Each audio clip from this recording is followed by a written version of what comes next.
All right, welcome to the deep dive. Today we're pulling back the curtain on a really fascinating theological source. It's titled Talking About Jesus. Exactly. And it gives us this, well, this incredibly detailed and I'd say almost poetic look at the nature of prayer. But there's a paradox right at the heart of it, isn't there? That's what we're here to unpack. It really is. I mean, the source defines prayer in what feel like completely opposing terms. Right.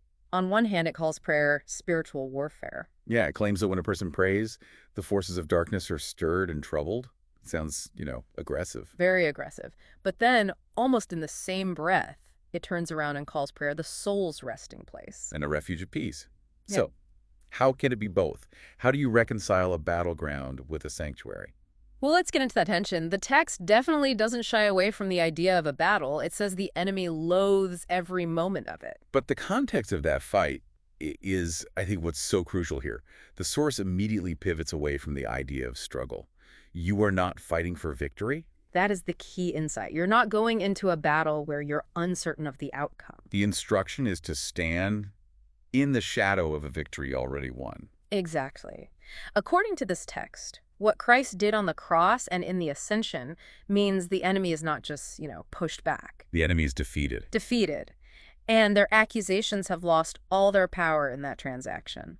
So if the warfare is actually less about you winning a fight and more about you just enforcing a win that's already on the books, it completely transforms your whole emotional state, your posture. It does. The spiritual battlefield suddenly feels like solid ground. It totally reframes the idea of duty. It's no longer this thing you have to dread or a chore you grudgingly complete. Right. Instead, the text calls it the most enjoyable and precious part of your day.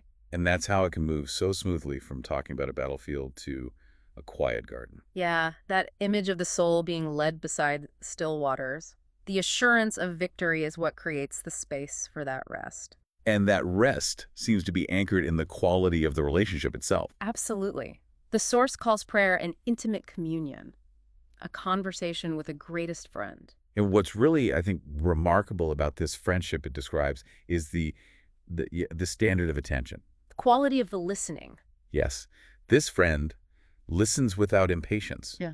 And understands without explanation. And is never distracted, never rushed, never indifferent. I mean, just think about that for a second. That's a level of attention that is almost impossible to find in, any human relationship. And what's so fascinating is how the text applies that deep intimacy to, well, Almighty God. The one who, as it says, holds the universe together by the word of his power. Right. But this divine power doesn't just tolerate you. The source actually suggests he desires your company. He bends low to hear your whisper. Yeah. That is such a striking image. And treasures the sound of your voice. It's not a petition you're just like shouting into the void. No, it's a treasured conversation, a reciprocal encounter. And the outcome of this kind of communion is meant to be really personal and restorative. It's described as the meeting place of love, where your heart is warmed, softened, and reshaped by his presence. A place where fears dissolve and burdens lift. The soul finds its truest joy and fullest rest.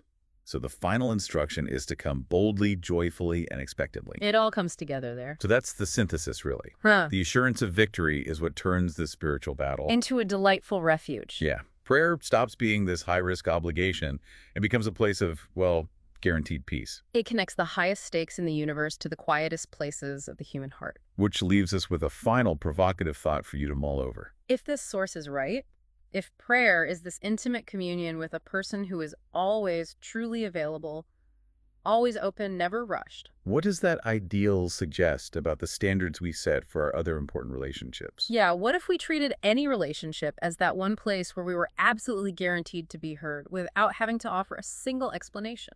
Something to think about long after this deep dive is over.